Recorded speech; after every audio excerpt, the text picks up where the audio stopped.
আমি আজকে খেজুরের কেক করছি। কীরকম করছি, কী ধরনের করছি আপনাদেরকে দেখাচ্ছি, আপনারা দেখুন। একদম গরম দুধে খেজুরগুলোকে ফেলে দিয়েছি, কেন না এটা নরম হবে বলে। এই দেখুন, এটা নরম হবে, ফেলে যাচ্ছে, বীজগুলো আমি ফেলে দিলাম। এখানে আমি চিনিটা গুঁড়িয়ে রেখে দিয়েছি,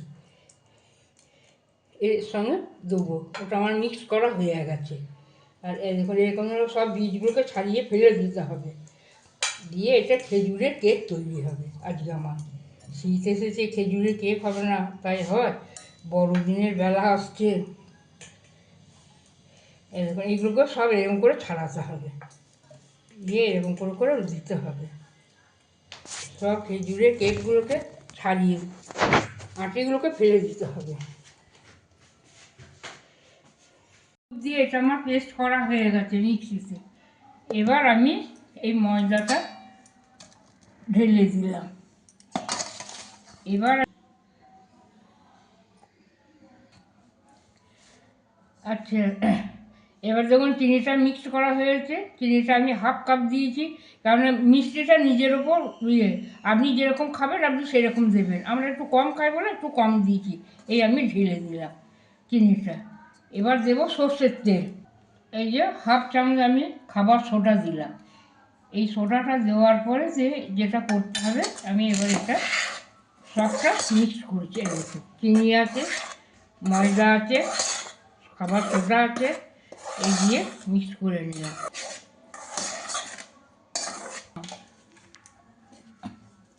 চামচ নেবো তো বলবো। এই যে আমি খেজুরটা যে মিক্স করে রেখে দিয়েছিলাম মিক্সিতে, সেটা আমি এবার এতে ঢেলে দিচ্ছি। এই দেখুন, এটা আমার ঢালা হয়ে গেল।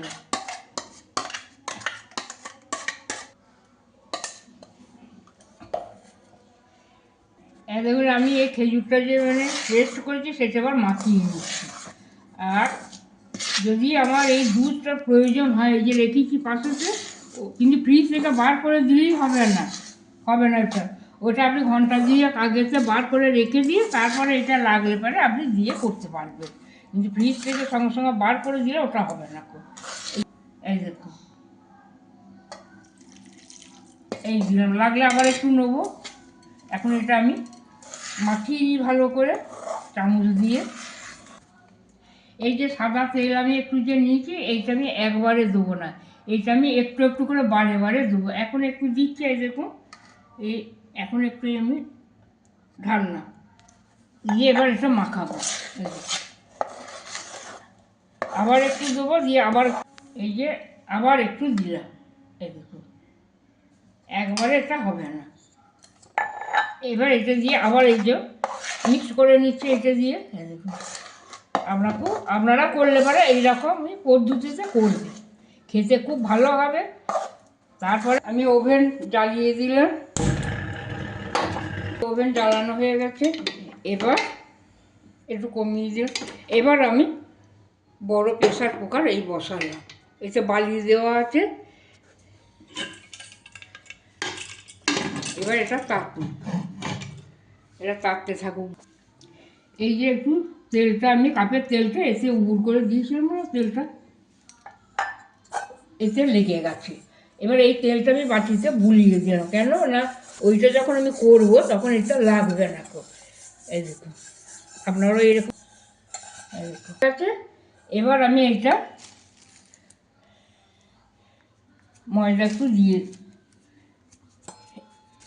একটু ময়দা দিয়ে দিলাম।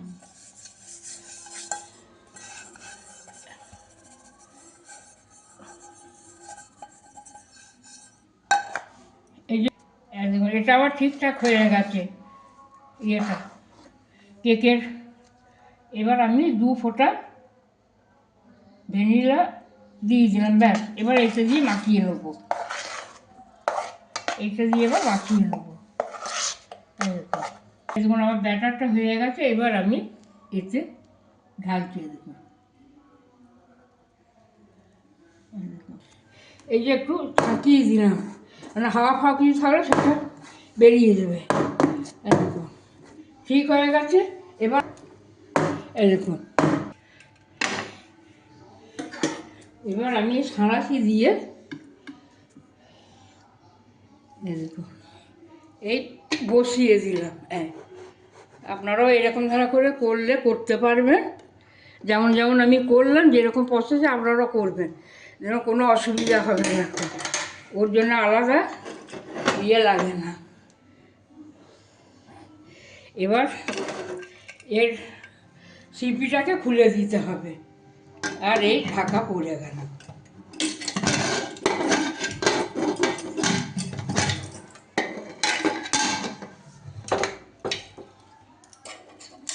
ব্যাস, দেখুন সিমে হচ্ছে তো, ওই জন্য ওটা 30 থেকে 35 মিনিট টাইমটা নেবে। এবার দেখি কি অবস্থায় আছে, হলো কি না।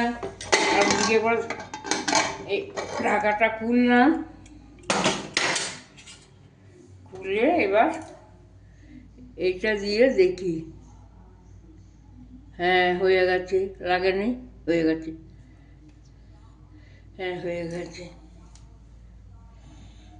এবার আমি গ্যাসটা অফ করে দিলাম।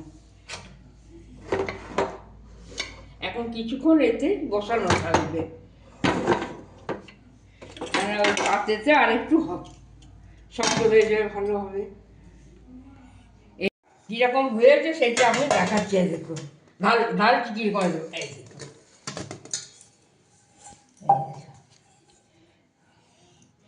এই যে কেকের উল্টে দিই। কী হয়েছে দেখুন, এই বাটিতে করেছি, প্রেসার কুকারে, এরকম করে আপনারাও করবেন।